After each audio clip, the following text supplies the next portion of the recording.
बिस्मिल्लाहिर्रहमानिर्रहीम अस्सलाम वालेकुम। आप मेरा यूट्यूब चैनल देख रहे हैं। Welcome to my YouTube channel. FIA job 2023 की टेस्ट प्रिपरेशन के हवाले से हमारा रिवीजन सेशन है जी। ईद के बाद हमारा पहला लेक्चर है और हम कोशिश करेंगे कि जो एफपीएससी ने अपनी वेबसाइट पे जो सिलेबस अपलोड किया है एफआईए की जॉब्स के हवाले से, असिस्टेंट डायरेक्टर एफआईए की और इंस्पेक्टर एफआईए की जॉब के हवाले से जो उन्होंने सिलेबस अपना अपलोड किया है, उसी को ही हम फॉलो करते हुए इंशाल्लाह ताला हम कोशिश करेंगे कि 30 दिनों में यानी कि 30 लेक्चर्स में अपना ये रिवीजन सेशन मुकम्मल करेंगे। क्योंकि आपको पता है कि 18 अगस्त को आपके पेपर स्टार्ट हो रहे हैं, तो अब आपके पास तकरीबन 1.5 से 2.25 महीने आपके पास टाइम है। तो आप अगर इस ये 30 दिन भी अच्छे तरीके से लगा लेते हैं तो इंशाल्लाह ताला हम सारा सिलेबस कवर करने की कोशिश करेंगे। जो टॉपिक्स हमने पहले कर लिए हुए हैं उनको हम रिवाइज़ करेंगे और आपको पता है कि हर चीज़ में बेहतरी की गुंजाइश हर वक्त रहती है। तो हम इनमें से जो भी हमारे पास जो बेहतरी की गुंजाइश है, जो अपडेट करने हुए साथ साथ इंशाल्लाह ताला हमने नोट्सों को अपडेट भी करते जाएंगे और हम रिवाइज़ भी करते जाएंगे। साथ साथ जो टॉपिक रह गए थे इंशाल्लाह ताला उसको हम दोबारा यहीं पे इस रिवीजन में इंशाल्लाह ताला उसको कवर करने की कोशिश करेंगे। जो आपका सिलेबस दिया गया है एफआईए की जॉब्स के वाले से एफपीएससी की तरफ से, वो आपके पास यानी पार्ट 1 आपका इंग्लिश के 20 मार्क्स हैं। इंग्लिश में आपके वोकैबुलरी यानी कि सिनोनिम, एंटोनिम और इडियम्स वगैरह आपके आने हैं। इस पे हम खास तवज्जो देंगे इंशाल्लाह ताला। भी ग्रामर यूजेज आपके आने, ये हमने कवर कर लिया तकरीबन। सेंटेंस स्ट्रक्चरिंग इंशाल्लाह ताला हमने जो ना पहले भी कवर किया, अब भी इंशाल्लाह ताला इसको कवर करेंगे अच्छे तरीके से। जनरल नॉलेज का आपका 10 नंबर का पेपर आना है। एवरीडे साइंस आपका 15 नंबर का पेपर आएगा। बेसिक रिथमेटिक्स आपका 10 नंबर का पेपर आएगा। करंट अफेयर आपके 12 नंबर के आएंगे और पाकिस्तान स्टडी और इस्लामिक स्टडी आपका 15 नंबर का आएगा और 18 नंबर का आपका एफआई एक्ट आएगा। इसमें आप देख लें, ना तो उर्दू उसने लिखा हुआ है कहीं पे मेंशन किया, ना ही उसने कंप्यूटर साइंस को कहीं पे भी मेंशन किया हुआ है।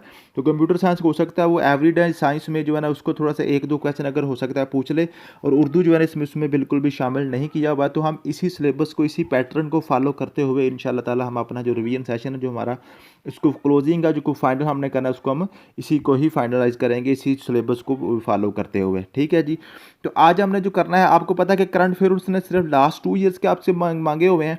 तो लास्ट 2 ईयर मीन के अगस्त 2023 में आपका पेपर है, तो अगस्त 21 से लेकर अगस्त 23 तक आपके 2 साल बनते हैं। तो उसमें आपने करंट अफेयर करने हैं। तो करंट अफेयर आपको पता है हमने 3-3 माह करके 3-3 महीनों का मैंने आपको बताया हुआ है कि हम 3-3 महीने करके उसको याद कर लेंगे।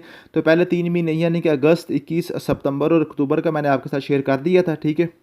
उसके साथ इस्लामियात और मुताला पाक से उसने पूछा हुआ है कि बेसिक लेवल का नॉलेज आपके पास इस्लामियात और मुताला पाकिस्तान का होना चाहिए। उसको हम कोशिश करेंगे कि बहुत जल्द जो है ना कम से कम टाइम में आपका इस्लामियात और मुताला पाकिस्तान को कवर करने के बाद, क्योंकि उसके बाद हमारे पास मैथमेटिक्स और जनरल साइंस के वाले से ना काफ़ी ज़्यादा सिलेबस है और काफ़ी स्टूडेंट परेशान भी हैं मैथमेटिक्स के वाले से खास तौर पर। तो मैथमेटिक्स को हम इंशाल्लाह ताला अच्छे तरीके से ज़्यादा डीपली इसको करने की कोशिश करेंगे। तो सबसे पहले आज हम चलते हैं जी इस्लामियात और मुताला पाकिस्तान की तरफ से। तो वो चीज़ें जो मैंने आपको व्हाइट बोर्ड पे समझानी है पहले हम वो करेंगे। ठीक है जी। उसके बाद जो है ना फिर हम इंशाल्लाह ताला जो चीज़ें यहाँ पे पढ़ने पढ़ाने वाली हैं वो मैं आपको बता दूंगा आपने किस तरह याद करनी है। सबसे पहले हम नीचे चले जाते हैं मुताला पाकिस्तान के वाले से। मुताला पाकिस्तान का आपको पता है कि सिलेबस आपका जो है ना इसको समझना, इसको याद करना उर्दू में आसान होता है, लेकिन आपका पेपर इंग्लिश में आना है मुताला पाकिस्तान का। तो आपको मैंने ये दोनों लैंग्वेज में लिख दिया है, उर्दू में भी लिख दिया और इंग्लिश में भी लिख दिया। आप इसको उर्दू में पढ़ें और उसके बाद फिर इंग्लिश में पढ़ेंगे तो आपको इंशाल्लाह ताला ये चीज़ें बिल्कुल आसान लगेंगी और आपको ये याद करने में आसानी रहेगी। तो सबसे पहले आज जो मैंने आपको पढ़ाना था, जो पाकिस्तान को हमने शुरू करना था, सबसे पहले आपने पाकिस्तान की बेसिक नॉलेज जो 8-10 पॉइंट होते हैं। पाकिस्तान का असल नाम क्या है, ये कहाँ पे लाई करता है, इसका टोटल एरिया कितना है, जो ना वर्ल्ड में एरिया वाइज कितवा नंबर है, उसका पॉपुलेशन वाइज कितवा नंबर है। ठीक है। ये सारी की सारी, जिसमें आबादी कैसी है, ये सारी चीज़ें ना लैंग्वेज वगैरह वो आपने देख लेनी है, ये हमने लिखी हैं। तो आज अब हमने जो मैंने आपको पढ़ाना है वो है जी हमारा पाकिस्तान के बॉर्डर्स। ये हमने बेसिक टॉपिक हमने करना है मुताला पाकिस्तान का। और जो अम्बिया इकराम का ये चार्ट है ना, अम्बिया इकराम के, अम्बिया इकराम का आपस में क्या रिश्ता था, कौन से 2 अम्बिया आपस में भाई थे, कौन बाप बेटा थे, कौन दादा पोता थे, कौन ससुर दामाद थे। ठीक है। ये अम्बिया इकराम के उनके अलकाबात क्या थे, उनकी कुनियत क्या थी। ठीक है। और अम्बिया इकराम जो ना उनकी कौमें कौन कौन सी थी, कौन कौन से अम्बिया की कौन कौन सी कौम जो है ना कौन से अजाब से जो ना वो हलाक की गई थी। ठीक है। कौमों के नाम क्या था, ये सारी चीज़ें इंशाल्लाह ताला हम कवर करेंगे। तो सब पहले मैं आपको जो है ना मुताला पाकिस्तान का टॉपिक चूँकि ये समझाने वाला, थोड़ा सा इसको मैं समझा दूँ आपको। ठीक है। जो मुताला पाकिस्तान का जो बॉर्डर का वाला जो है ना, बॉर्डर्स को मीन्स का मुताला पाकिस्तान सारी की सारी आपने कोशिश करनी है कि मैप के थ्रू इसको याद करें, क्योंकि मैप के थ्रू जो चीज़ें याद होती हैं, जो पिक्चोरियल व्यू होता है ना, पिक्चोरियल व्यू कहीं ना कहीं माइंड में बैठ जाता है। पेपर में जाकर जब चीज़ें मिक्स होती हैं, तो जब आप पिक्चर के ज़रिए उसको मैप के ज़रिए हल करने की कोशिश करते हैं, तो आपको चीज़ें वो याद आ जाती हैं। तो सबसे पहले मैंने आपको बताया हुआ, जब आपने मैप ड्रा करना है तो आपको इसकी जो ना डायरेक्शन का पता होना चाहिए। सबसे पहले ऊपर आपकी जो है ना नॉर्थ है, नॉर्थ के बिल्कुल अपोजिट आपके पास साउथ होता है, ठीक है। और उसके बाद नॉर्थ मीन शिमाल, ये आपका पास जनूब है, और यहाँ पे आपने लिखना होता है वी, डब्ल्यू फॉर वेस्ट और ई फॉर आपका ईस्ट। तो ये आपकी डायरेक्शन बन जाती हैं। तो यहीं पे आपसे पूछता है वो पाकिस्तान के ईस्ट में कौन सा मुल्क है, नॉर्थ में कौन सा है, वेस्ट में कौन सा है और साउथ में कौन सा है। लेकिन जो इस लेवल पे आपके अक्सर पूछ लेता है जी नॉर्थ ईस्ट, यानी कि इस कॉर्नर में कौन सा है, ईस्ट साउथ में कौन सा है, नॉर्थ वेस्ट में कौन सा है, वेस्ट साउथ में, यानी कि इस तरह के जो ना कॉर्नर में मुल्क जो है ना वो पूछ लेता है कि इसमें ये कौन कौन से मुल्क कहाँ कहाँ पे हैं पाकिस्तान में, ठीक है जी। तो उसके बाद अब सबसे पहले आपने इसका मैप बनाना है। मैप आपने किस तरह बनाना है मैंने आपको पहले बताया हुआ। यहाँ पे छोटा सा आप सवालिया निशान लगाएं, ठीक है। लगाने के बाद आप इसको नीचे करली करके लेते हैं, क्योंकि यहाँ पे सारा आपका अफगानिस्तान का बॉर्डर है। यहाँ पे आपका जो है ना सारे पहाड़ हैं, ठीक है। नीचे आके आपने क्या करना है कि इसमें ये वी बनाना है, ठीक है। वी बना के आपने इसको नीचे की तरफ ले आना है। वी आप करके फिर आपने इसको नीचे थोड़ा सा नीचे ला के, तो आपने यहाँ पे एक उल्टा वी लिखना है, ठीक है जी। उल्टा वी आप लिखेंगे। उल्टा वी लिखने के बाद नीचे ला के फिर यहाँ पे आप एक यू बनाएंगे, ठीक है। यू बना के आप इसको थोड़ा सा आगे ले जाके इसको आप फिर सीधा ऊपर को कर देंगे, ठीक है जी। ऊपर को सीधा करके तो आप क्या करेंगे, इसको भी सीधा करते जाएंगे, ठीक है। और यहाँ पे ऊपर को करके तो आप इसको जैसे जैसे बत्तख का मुंह बनाया था, इस तरह आपने बत्तख का मुंह बना देना होता है। तो ये आपका पाकिस्तान का मैप तैयार हो जाता है, ठीक है। बत्तख का मुंह के आगे आपने इसमें दाना रखना होता है, ठीक है, जो बत्तख ने खाया होता है। तो ये आपका इस तरह आपका पाकिस्तान का मैप जो है वो तैयार हो जाता है। अब यहाँ पे आपने क्या करना है, यहाँ से आपने जहाँ पे उल्टा वी किया था, यहाँ से आपने पाकिस्तान बत्तख की रीढ़ की हड्डी बनानी है। ये समझें कि आपने बत्तख की रीढ़ की हड्डी बना दी, जो बत्तख का मुंह सारा मुकम्मल हो गया, ठीक है। अब ये जो है ये आपका जो है ये सारे के सारा आपका सूबा सिंध है, ठीक है जी। यहाँ पे आपका बलूचिस्तान बनता है, ऊपर आपका जो खैबर पख्तूनख्वा बनता है, ये आपका जो ना गिलगित बल्तिस्तान बनता है। साथ ही नीचे को आपका आज़ाद कश्मीर बन जाता है, यहाँ पे साथ है आपका जम्मू बन जाता है, और आगे आपका लद्दाख है, ठीक है। ये सारी हम चीज़ें बाद में पढ़ेंगे। आज हमने सिर्फ पढ़ने हैं बॉर्डर्स, पाकिस्तान के बॉर्डर्स, ठीक है जी। बॉर्डर जब आप नक्शे के मुताबिक पढ़ने की कोशिश करेंगे तो आपके बॉर्डर आसान हो जाएंगे, ठीक है। अब पाकिस्तान के ये देखें जी, ये पाकिस्तान का यहाँ से लेकर यहाँ तक जहाँ पे आपने वी बनाया था ना, ये सारा अफगानिस्तान है, ठीक है। और यहाँ पे ये कॉर्नर के ऊपर आपके पास जो है ना ताजिकिस्तान है। ताजिकिस्तान और पाकिस्तान के दरमियान सरहद नहीं मिलती, ये बिल्कुल छोटी सी पतली सी पट्टी है जो अफगानिस्तान के कंट्रोल में है। इसको हम कहते हैं वखान कॉरिडोर। इसको हम क्या कहते हैं जी, वखान कॉरिडोर। वखान कॉरिडोर ये बड़ा इंपॉर्टेंट सबसे पहले क्वेश्चन आपने ये याद करना है कि वखान कॉरिडोर जो है पाकिस्तान और ताजिकिस्तान को आपस में जो है ना ये सेपरेट करता है, ठीक है जी, समझ आ गया। उसके बाद ये पाकिस्तान और अफगानिस्तान के दरमियान जो सरहद है इसको हम कहते हैं ड्यूरेंट लाइन। ये 1893 में बनाई थी सर ड्यूरेंट ने, ठीक है जी, उसने लाइन खींची थी। और इसकी जो लंबाई है 2611 किलोमीटर है। 2611 किलोमीटर या 2610 किलोमीटर या 2612, या आपने इसको राउंड अबाउट याद कर लेना होता है, ठीक है जी। 2611 एग्जैक्ट याद कर लें चाहें, ठीक है जी। ये आपकी अफगानिस्तान के साथ, और ये पाकिस्तान का सबसे बड़ा जो लंबा बॉर्डर जो है ना, लॉन्गेस्ट बॉर्डर, ये भी पाकिस्तान का यही है। तो यहाँ तक आपको ये चीज़ें क्लियर होगी। उसके बाद ये जो आपके पास है ना, ये यहाँ से लेकर यहाँ तक ये आपका पाकिस्तान और ईरान का बॉर्डर है। पाकिस्तान और ईरान का बॉर्डर है। पाकिस्तान और ईरान का बॉर्डर उसको हम कहते हैं पाकिस्तान ईरान कॉरिडोर, ठीक है जी। ईरान पाकिस्तान ईरान कॉरिडोर, ठीक है जी। तो उसको अब सॉरी कॉरिडोर कह रहा हूँ, बैरियर। पाकिस्तान पाक ईरान बैरियर, पाक ईरान बैरियर 909 किलोमीटर इसकी जो लंबाई है, 909 किलोमीटर इसकी लंबाई है। और ये 1959 में जो ना पाकिस्तान और ईरान की बॉर्डर सेटलमेंट हुई थी अयूब खान के दौर में, ठीक है। जिसके वाले से 2-4 क्वेश्चन सिर्फ आपने याद करने हैं। यहाँ पे आपने 2-4 क्वेश्चन याद करें। 1893 में ये बनी थी ड्यूरेंट लाइन, 2611 किलोमीटर इसकी लंबाई है। पाकिस्तान के सबसे लंबा बॉर्डर है, ये भी इंटरनेशनल बॉर्डर है, ठीक है जी। और ये पाकिस्तान और अफगानिस्तान के दरमियान है। और ये जो आपने पाक ईरान बैरियर के वाले से जो 2-4 चीज़ें याद करनी है, 909 किलोमीटर इसकी लंबाई है। 1919 में 1959 में जो है ना ये सेटलमेंट हुई थी, और ये पाकिस्तान ईरान बैरियर कहलाता है। और यहाँ पर जो चीज़ें मेरे पास अगर वीडियो में रह भी जाएँ तो मैं ये सारी चीज़ें मैंने अपने नोट्सों में लिखी हुई हैं। आपने परेशानी ना, सिर्फ आपने एक स्केच ज़हन में बिठाना है, बाकी सारी की सारी चीज़ें ये आपको नोट्सों में लिखी हुई मिल जाएंगी, ठीक है जी, समझ आ गया। उसके बाद ये जो आपका उल्टा वी है ना, ये जो उल्टा वी है आपका, ये उल्टा भी आपका ये पाकिस्तान का जो ना इंडियन ओशन जो है ना पाकिस्तान का साहल है, ये समंदर के साथ पाकिस्तान का बॉर्डर है, ठीक है जी। ये 1058 किलोमीटर इसकी लंबाई है, 1058 किलोमीटर, 1058 किलोमीटर ये इसकी लंबाई है जी, ठीक है। और समंदर के अंदर जो इसकी जो चौड़ाई है ना समंदर के अंदर, ये 350 नाटिकल माइल है, 350 नाटिकल माइल पाकिस्तान की जो समंदर की हदूद है समंदर की तरफ, ठीक है जी। और ये जो आपकी जो है ना ये दो तरह की आपकी ये कोस्ट लाइन है, ठीक है। ये जो बलूचिस्तान में जो इसका हिस्सा है, इसको हम कहते हैं मकरान कोस्ट लाइन, इसको हम कहते हैं मकरान कोस्टल लाइन, ठीक है जी, समझ आ गई है। और ये तकरीबन 850 किलोमीटर है, ये 850 किलोमीटर है तकरीबन, ये मकरान कोस्ट लाइन जो बलूचिस्तान की तरफ आती है, पाकिस्तान का बलूचिस्तान का जो साहल है उसको हम मकरान कोस्ट लाइन कहते हैं। और ये जो आगे आपका सिंध का जो है ना, सिंध वाला आपको मैंने बताया हुआ, ये आपका सूबा सिंध है, ये आपका पंजाब है, ये आपका खैबर पख्तूनख्वा KP के हर, ये आपका बलूचिस्तान है, ठीक है। तो जो सिंध के साथ उसको हम कहते हैं मेहरान कोस्ट लाइन, उसको हम क्या कहते हैं जी, Mehran coast line, Mehran coast line, ठीक है। उसके बाद आगे जो आपका आता है ये जो है ये सीधा बॉर्डर जिसको हम कहते हैं 24 parallel line, 24 parallel line border ये पाकिस्तान और इंडिया के दरमियान है, 24 पैरेलल लाइन बॉर्डर, ठीक है जी। सरक्रीक का इशू भी यहीं पे ही है, ठीक है। उसके बाद यहाँ से रन ऑफ कच्छ से लेकर यहाँ पर जहाँ पे आपका जो कश्मीर का बॉर्डर शुरू होता है जम्मू वाला, ये आप इसको हम कहते हैं सारा जो हमारा बॉर्डर है इसको हम कहते हैं जी red cliff border, red cliff border, red cliff border. ये 17 अगस्त 1947 को जो बॉर्डर सेटलमेंट हुई थी, 17 अगस्त 1947 को जो बॉर्डर सेटलमेंट हुई थी, 2100 किलोमीटर इसकी लंबाई है। सिर्फ ये दो चीज़ें आपने याद करनी है। रेड क्लिफ लाइन इसको हम कहते हैं 17 अगस्त 1947 को सेटलमेंट हुई थी और इसको हम क्या कहते हैं 2100 किलोमीटर इसकी लंबाई है, ठीक है। उसके बाद ऊपर चले जाते हैं, ये आपके पास चाइना और पाकिस्तान के दरमियान बॉर्डर है। चाइना और पाकिस्तान के दरमियान जो बॉर्डर है उसकी जो लंबाई है 599 किलोमीटर, चाहे 600 किलोमीटर याद कर लें, एग्जैक्ट इसकी 599 599 किलोमीटर ये पाकिस्तान और चाइना के दरमियान जो बॉर्डर है, ठीक है जी।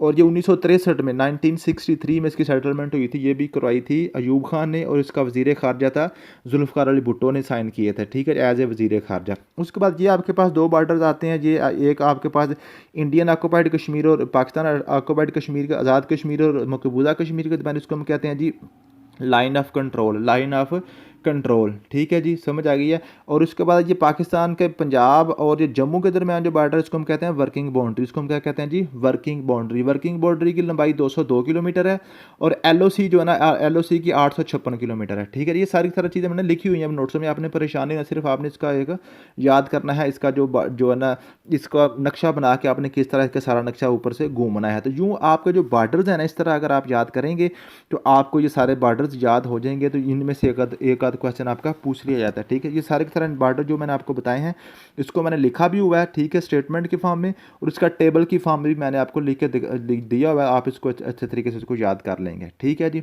समझ आ गई है। उसके बाद चलते हैं जी ऊपर अंबिया इकराम की तरफ। तो ये अंबिया इकराम जो है ना, यहाँ पे आपने ये जो अंबिया का चार्ट है इसको आपने 2-3 हिस्सों में डिवाइड करके पढ़ना है। सबसे पहले ऊपर पढ़ लेंगे हज़रत आदम अलैहिस्सलाम से हज़रत नूह अलैहिस्सलाम तक, इसको हम पढ़ते हैं शान आदम, शान आदम, शान शीन से आपका शीस अलैहिस्सलाम, अलिफ से अदरीस अलैहिस्सलाम और नून से नूह अलैहिस्सलाम, ठीक है जी। तो हज़रत आदम अलैहिस्सलाम के बाद सीधे आए जैसे नूह अलैहिस्सलाम पे। अब नूह अलैहिस्सलाम के आगे 4 बेटे हैं, वो हाँ जी हाम, साम, याफिस और कुनान। तो ये बाकी सारे के सारे गरक हो गए थे, सिर्फ साम की औलाद आगे चली थी। साम की औलाद में 2 नबी थे, हज़रत सालेह अलैहिस्सलाम और हूद अलैहिस्सलाम, ठीक है जी। जो ग्रीन है, ग्रीन सारे पैगंबर हैं और रेड जो है ना वो पैगंबर नहीं है, लेकिन आपने उनको याद करना है, ठीक है जी। सालेह अलैहिस्सलाम जो ना ये ऊँटनी वाले पैगंबर थे और ये इनके हवाले से जो सारे अंबिया कराम की जो डिटेल है ना वो मैंने ऊपर लिखी हुई है, आप उसको पढ़ेंगे इंशाल्लाह ताला आपको सारी समझ आ जाएगी। हर पैगंबर के सामने उसके 2-2 4-4 लाइनें लिखी हैं, इससे बाहर आपका क्वेश्चन नहीं आएगा, ठीक है। तो आपने क्या करना है, नूह अलैहिस्सलाम के बाद जो ना साम के दो बेटे थे, सालेह अलैहिस्सलाम और हूद अलैहिस्सलाम। सालेह अलैहिस्सलाम की नस्ल आगे नहीं चली, ऊँटनी वाले पैगंबर थे, गरक करती गई सारी कौम। हज़रत हूद अलैहिस्सलाम की आगे नस्ल चली। हूद अलैहिस्सलाम के जो है ना जी 2 बेटे हैं, लावान और आज़र, लावान और आज़र। अब लवान की नस्ल से हज़रत लूत अलैहिस्सलाम आए हैं, लूत अलैहिस्सलाम की नस्ल भी आगे नहीं चली, तो आज़र की नस्ल आगे चली, आज़र की नस्ल में आगे हज़रत इब्राहिम अलैहिस्सलाम। तो यहाँ पर सिर्फ आप एक और याद कर लें कि नूह अलैहिस्सलाम से लेकर हज़रत इब्राहिम अलैहिस्सलाम के तक आप दूसरा जो है ना पार्ट इसका याद कर लें। पहला पार्ट आप शान आदम, दूसरा पार्ट जो है ना आप नूह अलैहिस्सलाम से आगे हज़रत इब्राहिम अलैहिस्सलाम तक आ जाएँ। को साम के बेटे सालेह अलैहिस्सलाम और हूद अलैहिस्सलाम, तो हूद अलैहिस्सलाम की आगे नस्ल चली है आज़र से इब्राहिम, ठीक है, और लवान से लूत, लवान लाम से लूत, अलिफ से आज़र, अलिफ से इब्राहिम, ठीक है जी। इस तरह आप इसको याद कर सकते हैं, ठीक है जी। शाम से जो है ना शाम सलामत रहा है, बाकी सारे गर्क हो गए, ठीक है। तो इससे भी आप याद कर सकते हैं। तो ये आपके आ गए जी, इब्राहिम अलैहिस्सलाम तक आ गए। अब इब्राहिम अलैहिस्सलाम से आगे आपने जो है ना इसको याद करना है, बिल्कुल आसान है। इब्राहिम अलैहिस्सलाम के जो आपने याद करने हैं तीन बेटे, बेटों में से दो बेटे एट ए टाइम पैगंबर थे, ठीक है। इसको इसलिए इब्राहिम अलैहिस्सलाम को जद्दुल अंबिया भी कहते हैं, ठीक है। तो आपने क्या करना है, इनको अबूल अंबिया भी कहते हैं। हज़रत इस्माइल अलैहिस्सलाम और हज़रत इसहाक़ अलैहिस्सलाम दो जो है ना पैगंबर थे एक ही वक्त में, और इनके तीसरे भाई थे मदियन, ठीक है जी।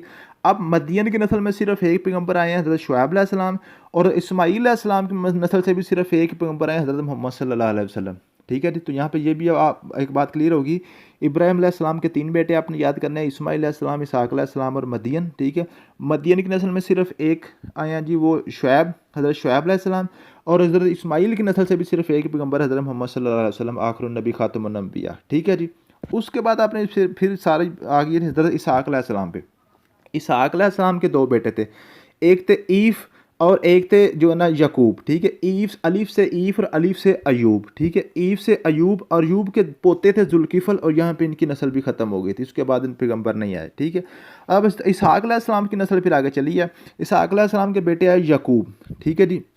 यकूब, यकूब अलैहिस्सलाम के आगे 12 बेटे आपको पता है, ठीक है। उनमें सिर्फ आपने 4 याद करने हैं, यहूदा, यूसुफ, हज़रत यूसुफ अलैहिस्सलाम, बिन्यामीन और लावी, ठीक है जी। यहूदा की नस्ल में से बड़े पैगंबर आए हैं। यहूदा जो है ना ये इसकी नस्ल में से सारे पैगंबर जो है ना बादशाह पैगंबर आए हैं, हज़रत दाऊद अलैहिस्सलाम, हज़रत सुलेमान अलैहिस्सलाम, हज़रत ज़करिया अलैहिस्सलाम, हज़रत याहया अलैहिस्सलाम, हज़रत ईसा अलैहिस्सलाम। दाऊद अलैहिस्सलाम के बेटे हज़रत सुलेमान, ठीक है जी। तो ये दाऊद और सुलेमान आपस में बाप बेटा थे। ये सारी चीज़ें ऊपर मैंने डिटेल में लिखी हुई है, ठीक है। आप पढ़ेंगे तो आपको याद आ जाएगा।